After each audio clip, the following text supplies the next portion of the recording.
नमस्कार साथियों। सेक्शन 124 ए सिडिशन, जिसका मिसयूज गवर्नमेंट के द्वारा आए दिन किया जाता है और जिस पर अक्सर ये मांग उठती है कि इसको अनकॉन्स्टिट्यूशनल डिक्लेयर करके आईपीसी से हटा देना चाहिए, उस पर हाल ही में सुप्रीम कोर्ट में काफ़ी रिट पिटीशन फाइल हुई हैं, जिसमें फाइनली सुप्रीम कोर्ट ने इंटरिम डायरेक्शंस पास किए हैं। चलिए जानते हैं इसके बारे में डिटेल में। ये historic directions SG भोमबटकरे versus union of India के केस में chief justice Ramana, justice Suryakant और जस्टिस हिमा कोहली की बेंच ने पास किए हैं। केस के ब्रीफ में फैक्ट ये थे कि पिटिशनर्स ने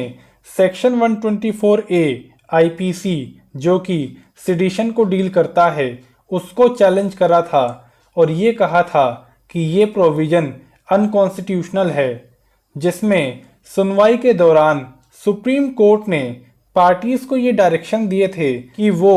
अपने रिटर्न सबमिशंस को दायर करे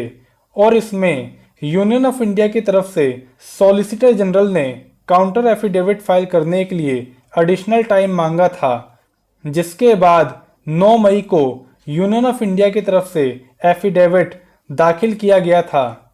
जिसमें सेंट्रल गवर्नमेंट का ये कहना था कि प्राइम मिनिस्टर ऑफ इंडिया ने अपने ये व्यू एक्सप्रेस करे हैं कि इस देश के नागरिक के सिविल लिबर्टीज और ह्यूमन राइट्स को प्रोटेक्ट और रिस्पेक्ट देना चाहिए। और ऐसे टाइम में जब हमारा देश आज़ादी का अमृत महोत्सव मना रहा है, तो हमें उन कानूनों को जो कि कॉलोनियल पीरियड में बनाए गए थे और अब आउटडेटेड हो चुके हैं, उनको हटा देना चाहिए। इसलिए गवर्नमेंट ऑफ इंडिया ने 2014-15 से अब तक लगभग 1500 से ज़्यादा आउटडेटेड लॉ को स्क्रैप कर दिया है। इसके साथ ही सेंट्रल गवर्नमेंट ने ये कहा कि इस देश की अखंडता और संप्रभुता को मेंटेन और प्रोटेक्ट करते हुए यूनियन ऑफ इंडिया ने ये डिसाइड किया है कि सेक्शन 124 ए के प्रोविज़न को री एग्जामिन और रिकंसीडर किया जाएगा और ये केवल कॉम्पिटेंट फोरम यानी कि पार्लियामेंट के द्वारा ही किया जा सकता है। इसलिए यूनियन ऑफ इंडिया ने सुप्रीम कोर्ट से ये रिक्वेस्ट करा कि सुप्रीम कोर्ट दोबारा से इसकी वैलिडिटी को एग्जामिन ना करे, जो कि सुप्रीम कोर्ट ने केदारनाथ के केस में पहले भी करा था, और वो इंतजार करे तब तक जब तक एप्रोप्रिएट फोरम इसकी कॉन्स्टिट्यूशनैलिटी का रिकंसिडरेशन ना कर ले। एफिडेविट के कंटेंट्स को रेफर करते हुए सुप्रीम कोर्ट ने यह कहा कि यूनियन ऑफ इंडिया भी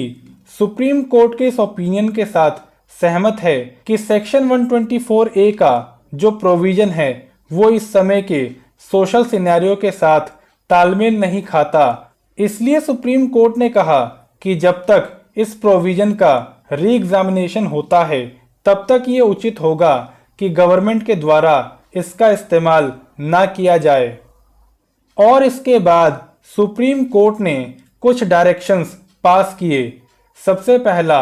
सुप्रीम कोर्ट ने कहा कि रिट पिटीशन नंबर 217/21 और 216/21, जिसमें इंटरिम स्टे दिया गया था, वो तब तक ऑपरेट होगा जब तक कोई फर्दर ऑर्डर पास नहीं किए जाते। आगे सुप्रीम कोर्ट ने कहा कि स्टेट गवर्नमेंट और सेंट्रल गवर्नमेंट सेक्शन 124 ए के तहत ना तो कोई एफआईआर करेगी, ना ही इन्वेस्टिगेशन और ना ही कोई क्योरसिव एक्शन लेगी।